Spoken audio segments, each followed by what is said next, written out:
Muito bem, seguimos com o nosso noticiário. Tem entrevista agora aqui no Band News Amazônia, primeira edição. É que no Amazonas, de 1º de janeiro a 29 de março deste ano, foram 919 casos notificados de síndrome respiratória aguda grave, sendo 295 por vírus respiratórios. Inclusive, nesse período, de 1º de janeiro a 29 de março deste ano, foram 15 óbitos por vírus respiratórios, sendo 13 por Covid, 1 por rinovírus e 1 por parainfluenza. O período chuvoso tem contribuído para o avanço dessas síndromes respiratórias. Essas informações são da Fundação de Vigilância em Saúde do Amazonas, a FVS, do Governo do Estado do Amazonas, que monitora os casos. E o governador Wilson Lima divulgou recentemente que precisou interromper agendas por causa de síndrome respiratória. E é com ele que nós conversamos agora ao vivo sobre o alerta que o governo do Amazonas faz em relação a este caso e a esse período. Governador, seja bem-vindo aqui à programação da Band News Difusora, ao Band News Amazônia, primeira edição. Bom dia. Bom dia, Rafael. Bom dia, Diene. Bom dia a todos os ouvintes, aos telespectadores e internautas. Estou aqui me recuperando dessa Covid e influenza. Vieram as duas de uma vez só. Já estou bem melhor, estou despachando aqui de casa, por telefone, estou conversando com você aqui no rádio. Saio do isolamento no sábado agora e segunda-feira já volto a fazer agenda externa. Mas quero agradecer aí as palavras de solidariedade, de carinho das pessoas que me mandaram mensagem.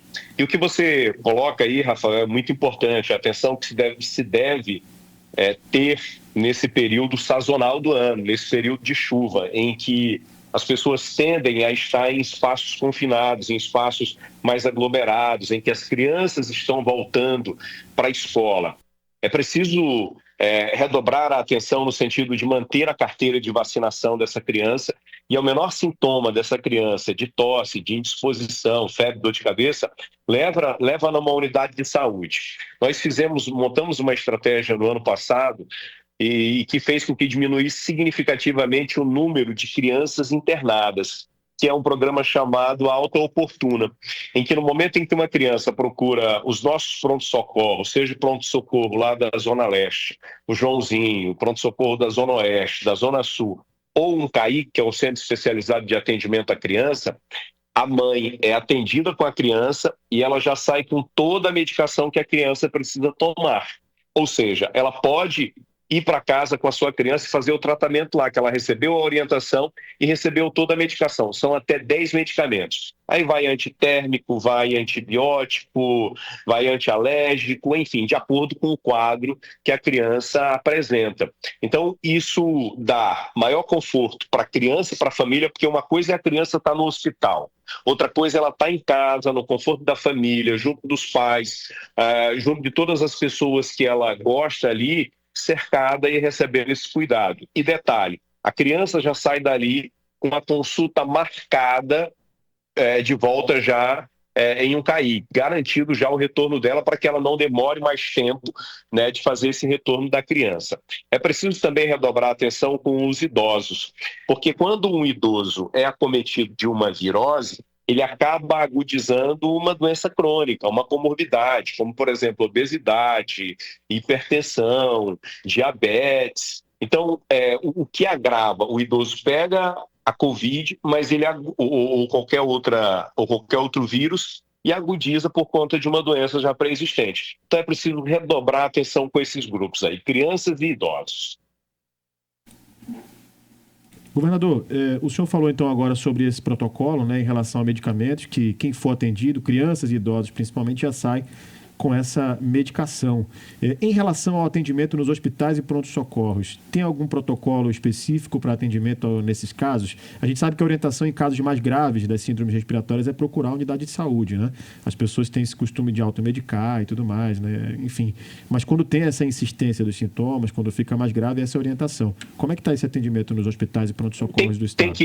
Tem que buscar naturalmente uma ajuda especializada quando for algo mais grave, mas, Rafael, o que a gente tem percebido nesse momento, e eu tenho acompanhado muito de perto junto com a minha equipe da saúde, é que a maior demanda tem sido por crianças e idosos, né? As pessoas que estão nessa meia idade, aí já até os 50, 55, não têm procurado. São pessoas acima de 60 anos de idade e crianças, né, nos primeiros anos, principalmente. Para esses adultos, para essa faixa, o atendimento continua normal na unidade de saúde. Então, pode procurar também sem problema. Pode procurar o SPA, pode procurar uma policlínica e, nos casos mais extremos, procurar um pronto-socorro. Governador Diene, por aqui, o Amazonas, o Ministério da Saúde emitiu um alerta para o Amazonas e mais 5 estados aqui da região norte em relação à síndrome respiratória aguda grave, o risco de maior incidência, né, aqui no Amazonas e outros estados aqui da região norte. O governo, ele tomou alguma precaução, tomou alguma providência em relação a esse alerta? As providências que a gente vem tomando, Diene, são providências desde 2019. Porque o que acontece? A campanha de vacinação no estado do Amazonas, ela geralmente começa em abril, assim como começa em todo o Brasil. Só que o nosso período de síndrome respiratória, ele começa em dezembro. Então, quando a gente vai aplicar a vacina no nosso pessoal aqui, a vacina, as pessoas já pegaram a virose, a vacina que elas vão tomar já não serve tanto. Então, essa é uma briga que eu tenho tido com o Ministério da Saúde. No ano passado, nós conseguimos antecipar essa vacinação. Esse ano, estamos brigando para antecipar o máximo possível essa vacinação para que comece antes, né? E a gente depende dessas vacinas do governo federal, porque elas são produzidas exclusivamente pelo Butantan.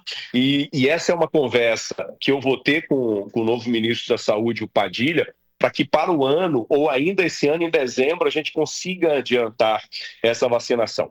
Por outro lado, a gente tem tomado iniciativas como a ampliação dos CAICs, que a gente fez, e a recuperação dos CAICs. Nós estamos recuperando 100% todos os CAICs, não só na estrutura física, mas também na quantidade de especialidades. Antes, o CAIC tinha só aquela especialidade de pediatria, clínica geral e psicologia. Hoje nós estamos ampliando para aproximadamente 7 diferentes especialidades. E temos a alta oportuna, que é quando a gente entrega essa medicação para a mãe, para que ela possa fazer para os pais, fazer esse tratamento em casa. E isso fez, Diene, com que a gente diminui significativamente óbitos, porque em relação ao ano passado, nós diminuímos em 40% o número de óbitos por síndromes respiratórias referente a esse mesmo período do ano passado. E diminuímos também as internações. Hoje, a quantidade de pessoas, de crianças internadas é 30%, 40% menor em relação ao mesmo período do ano passado. Não exatamente significa que menos pessoas adoeceram esse ano, é porque os pais estão mais atentos e a gente está dando as condições para que esses pais possam fazer o tratamento dessas crianças em casa. Governador, o senhor falou sobre uma reunião com o ministro Alexandre Padilha. O senhor já tem data para essa reunião? Não, eu ainda não tenho data. Eu estou esperando a agenda do ministro para que a gente possa sentar e conversar e eu, mais uma vez, fazer esse pleito para antecipar essa vacinação para o Amazonas. Governador, gostaria de aproveitar a sua presença conosco aqui para falar um pouquinho sobre a segurança pública. Aqui na Band News, no ano passado, o senhor falou sobre a questão do chamamento dos aprovados no concurso da segurança pública. E aí, nesse ano, foi anunciado a convocação de 1.000 aprovados, né, estão sendo chamados, e a gente tem acompanhado esse processo. Ontem, aprovados, né, a comissão dos aprovados, estavam na Assembleia para saber a quantas anda esse chamamento, para reivindicar. Pronto, quase não sai. Há quantas anos esse processo, governador? Qual que é a palavra que o senhor dá para esses aprovados? O que acontece? Das vagas que eram previstas no edital, nós deveríamos chamar 2.400 aprovados. Nós já chamamos mais de 2.800 aprovados, ou seja, 400 a mais do que previa o edital. A gente vai começar agora, em maio, o nosso curso de formação desses que foram convocados agora, e aí eu dependo de disponibilidade orçamentária para que eu possa convocar novos aprovados. A gente ainda não tem um número, né, de quanto a gente vai convocar, porque eu dependo muito do orçamento que a gente está planejando para o ano seguinte. E a gente depende também não só da nossa atividade econômica local. A gente depende, por exemplo, do humor do Trump. com esse tarifaço, a gente precisa entender como é que isso afeta as finanças do Estado, como é que isso afeta a Zona Franca de Manaus, como é que isso afeta o bolso do consumidor, para que a gente possa tomar uma decisão com relação a isso. Mas o meu desejo é convocar o máximo que eu puder, tanto de policiais militares quanto de policiais civis, para a gente diminuir esse déficit. E à medida em que a gente for tendo essas condições, a gente vai chamando os aprovados no concurso público. Muito bem. A gente conversou aqui então com o governador do Amazonas, Wilson Lima, que disponibilizou parte do tempo para falar conosco aqui sobre esse alerta em relação às síndromes respiratórias agudas graves e as medidas tomadas pelo Estado nesse período. E aí a gente teve também já a informação de que vai haver uma reunião com o ministro Alexandre Padilha, da Saúde, para tentar antecipar a campanha de vacinação contra a gripe aqui no estado do Amazonas, a próxima campanha. E também a informação de que o governador Wilson Lima retorna na segunda-feira, então, para as agendas externas, né, governador? Agendas presenciais na próxima segunda-feira, além dessa questão da segurança pública. Tem alguma pergunta, Jenny? Eu queria aproveitar para saber se o governo tem alguma medida, está auxiliando a população de Apuí, lá que decretou situação de emergência, e estão em isolamento por causa da inundação ali de parte do trecho da Transamazônica. O senhor está por dentro do assunto, governador? O governo tem tomado alguma medida para socorrer ali o município de Apuí? A gente tem conversado com as autoridades, inclusive conversei com os vereadores de lá sobre essa situação. Inicialmente, esse trabalho de ajuda emergencial, ele é de competência da prefeitura. E aí o Estado precisa ser comunicado. Quando a gente é comunicado, aí há um reconhecimento por parte do Estado e a gente entra com essa ajuda. Nesse momento, a gente tem também o pessoal do município de Humaitá, que enfrenta as dificuldades por conta da cheia, mas aí há uma série de impactos que a gente precisa avaliar. Por exemplo, do ponto de vista da agricultura familiar, alguém foi prejudicado com isso? Se a pessoa tem a operação de crédito junto à FEAM, a gente pode ajudar como? O gado, por exemplo, está sem alimento, como é que a gente vai ajudar? Alguém que vai perder a sua plantação, a gente pode comprar toda essa plantação. Enfim, há uma série de medidas e de mecanismos que podem ser startados aqui pelo governo do Estado no momento em que há esse reconhecimento por parte da nossa Defesa Civil para acolher aqueles nossos irmãos e irmãs que estão sofrendo com esse período. Governador Wilson Lima, muito obrigado pela entrevista conosco aqui na Band News Difusora FM. Melhores aí no estado de saúde. Obrigado pela participação conosco. Obrigado, meus amigos. Tchau, tchau. Tchau, tchau. Muito bem, tá? Então, informação que nós trazemos aqui em entrevista exclusiva com o governador Wilson Lima. Algumas informações bem importantes aqui, Jenny Brissot.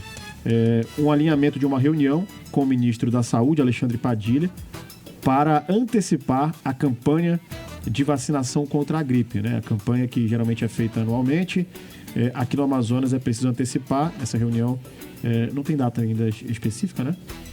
Não, ele falou que não tem ainda. Está aguardando a agenda tá alinhando, do ministro. aguardando resposta e a agenda do ministro. Governador Wilson Lima, então, retoma a agenda externa, né? Compromissos presenciais na próxima segunda-feira. E sobre a questão do chamamento, está em andamento, né? Está em andamento o chamamento de concursados, de aprovados no concurso da Segurança Pública, além desses 1.000 que estão sendo chamados agora. Tivemos ontem a manifestação lá na Alean de aprovados, da comissão, né?